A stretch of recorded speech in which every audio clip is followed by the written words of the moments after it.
Hello there, and welcome to A Film a Day with me, Jordan Woodley. Well, many weeks ago, I think I discussed the what I liked to refer to as the Sunday afternoon classic film that I'm sure, actually, many people have experienced over the past 4 decades at this point, where, of course, you'd be at, say, a grandparent's or just nothing on, and there would be one of these old epic type films, something that you wouldn't watch as a young'un yourself, but just seemed to be inexplicably on. And at the time, whatever video I discussed it in, I said how, because of that association, I do have a bit of a instinctive reaction when I think of these kinds of films, which is pretty terrible because it shows a sense of bias, a sense of ignorance towards classic cinema and, storytelling that predates the 1970s, essentially. So, I did decide to sit down and watch the near 3 hour, although in some cases more than 3 hours, depending on what cut you watch, Antony Mann film, The Fall of the Roman Empire. And it's funny, really. It's funny the sort of relationship we have with what the Roman epic, or at least the historical epic, and the ways in which we keep coming back to trying to tell them. The ways that they don't seem to always resonate with audiences. I mean, Gladiator was incredibly popular. I have my problems with Gladiator, personally, and I will get into those, but it did click. But then you have something like Troy, which didn't seem to, or Kingdom of Heaven, which again, admittedly a mess of a film, but also didn't resonate with people. And this sort of comes round every now and then because, there was a period, particularly in the 50s and 60s, where these were the definitive blockbuster films before Steven Spielberg and sort of Jaws and sort of the birth of the modern blockbuster. People would go to watch these long, intensive films, and famously films like Ten Commandments, were incredibly well respected and held up as sort of the mastery of cinema and the limits to which cinema is experienced. Now, the problem I suppose I have with them is manifold. I can say, the things I appreciate is the historical aspect of it, which is both in genre but also in terms of cinema history. This is supposed to be the Shakespeare of cinema. These stories are supposed to be these grand epics, hence the genre they exist within, but in terms of stories that have scale on screen, but scale in regards to when you begin the film and when you end the film, you feel like you've gone on this incredible quest that where the characters are in such a wildly different place than where they were at the beginning, that you feel the sense of journey and sacrifice and loss and win and the shifting of history. And of course, way back when I watched Lawrence of Arabia, I deeply admired that, and that was the perfect example of that done. That you genuinely felt this sense of scale, you felt this sense of history changing, but it also balanced it with good character work. The fall of the Roman Empire is not... I have a mixed sort of relationship with it. I do appreciate the things that it does. I appreciate that at the time it was the biggest scaled film ever up to that point. They built their own Roman city, essentially, like Roman set to create that sense of authenticity to it.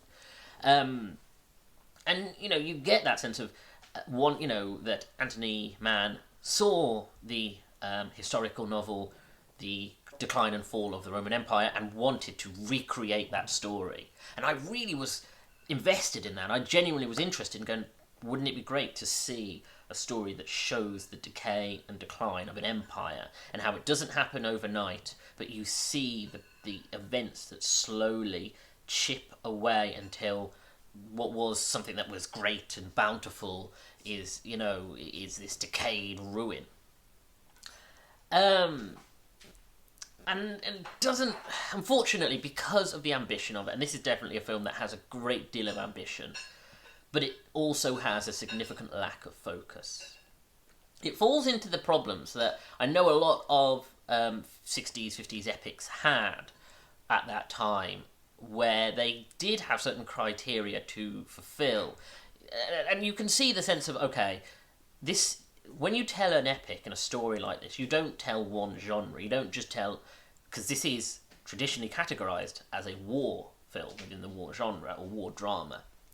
But it spans multiple genres, from political to conspiracy thriller to romance to even moments of comedy. There's this great moment where Alec Guinness is meeting all the legions of different representatives of the four corners of the Roman Empire, and he cannot remember the names of every single dignitary, to the point where he keeps having to turn to his right hand, what's his name, Titimius, who he has to keep going to remember the name of each dignitary, and you get that sense of sort of this hits so many different genres.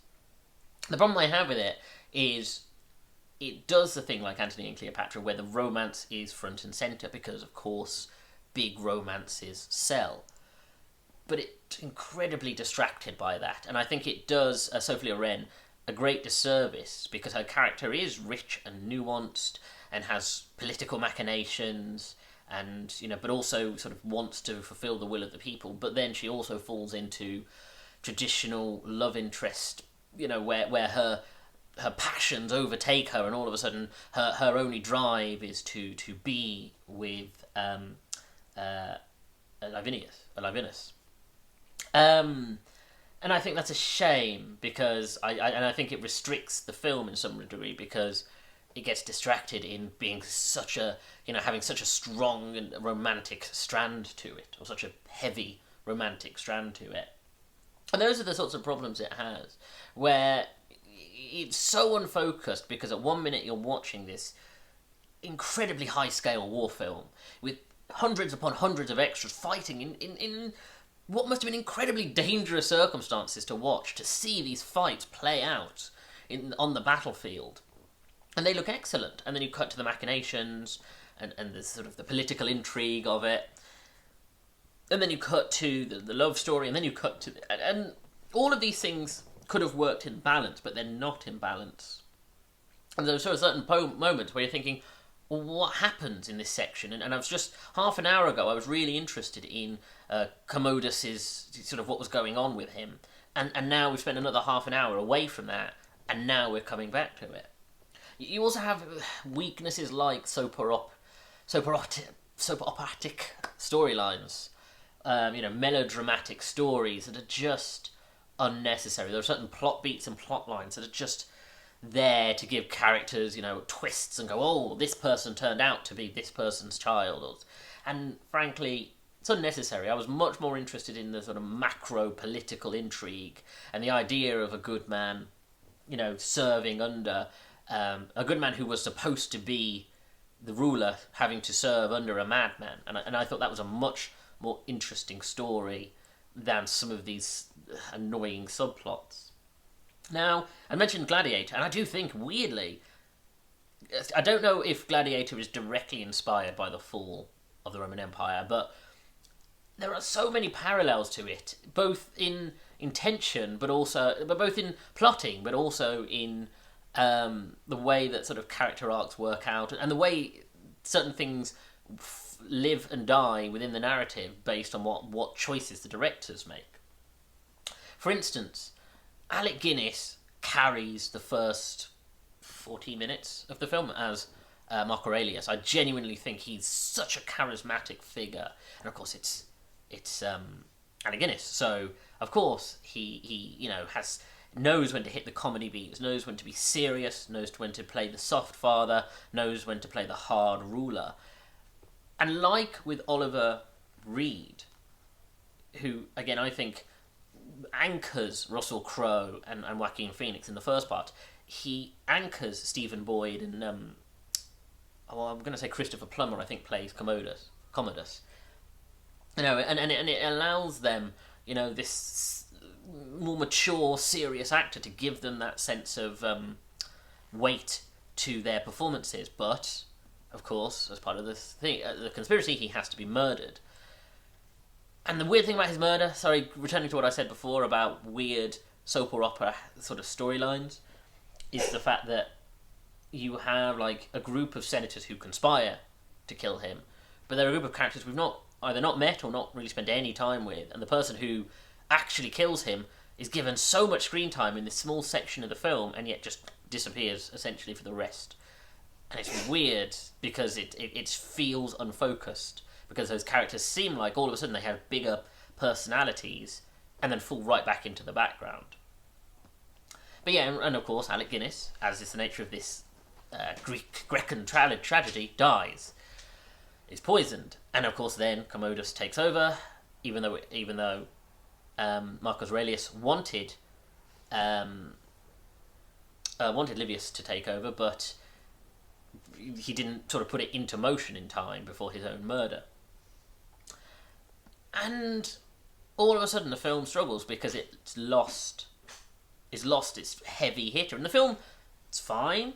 It still has, the plot's still intriguing. But like with Gladiator, I think Gladiator, for me, and again this is probably an unpopular opinion, but for me, when Oliver Reed dies, the film really stumbles a bit, and it struggles with the narrative.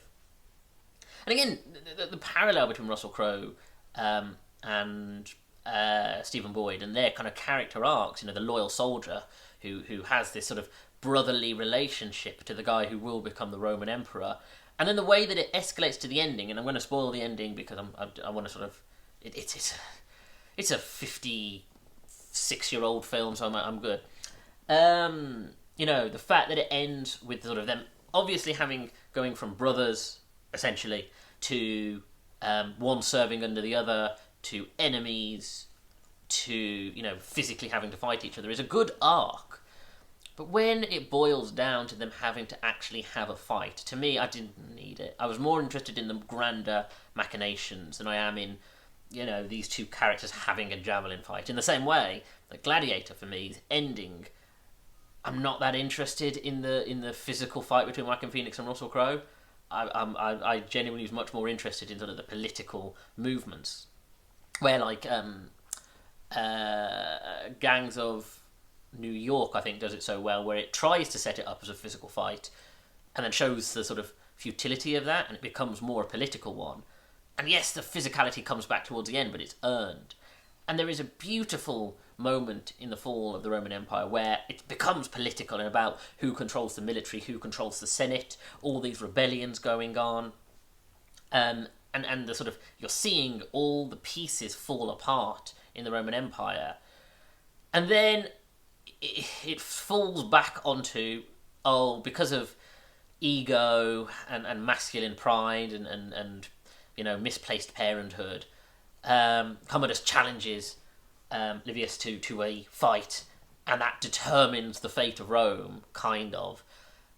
And I didn't need it, and it felt like a weak decision. I'm often sort of wanting to think of Caligula. Now, the film Caligula, which I hugely defend. I hugely think Caligula has moments that are genuinely... Yes, it loses itself, and yes, it goes... In its attempt to go graphic and dark, that it forgets that it's not a porn. And it forgets that it, is trying to tell a narrative. But, a good edit of Caligula could be a really properly dark Roman film, but it was just because it was during the exploitation era where everything was ratcheted up, and it became overly gratuitous to the point where it was like, no, you've forgotten the character moments and the performances in here, and you've become too fixated on orgies and mass murders. And whereas I think, similarly, but also in contrast, the fall of the Roman Empire has that same problem, where it becomes so fixated on character work that it forgets that it was the political stuff, and it was the sort of decay and the grotesque nature of the Roman Empire at that time that's interesting, is the interesting part. I do think this is a really good film that has moments of genius, that has moments of genuine pathos and characters. But I see why critically it didn't do well and box office it didn't do well, because it just struggles. It just struggles to maintain the focus, to sort of remember what actually people wanted to watch when they saw this, which would have been, I absolutely stand by the fact, people would have wanted to see a more definitive decline and fall of the Roman Empire in a much more, less, like I say, melodramatic way. So, no, I'm glad I watched it. Long film, that's the other thing. But then these epics were. But I just wish it was better and it would have earned its length. Anyway, thank you for joining me. If you like this video, hit the like button, comment below, and share the video, because this all helped with the algorithm. Subscribe to my channel, and hit that little bell to get notifications of when new videos are uploaded. Check out my back catalogue of nearly 200 videos. I am almost upon it. And follow me on Twitter at Jordan_Woodley, where I'm always tweeting about TV shows and films, and I share these videos on YouTube once they're uploaded to YouTube. Share these on Twitter once they're uploaded to YouTube. Sorry. Too hot, too tired. Thank you for joining me. Take care.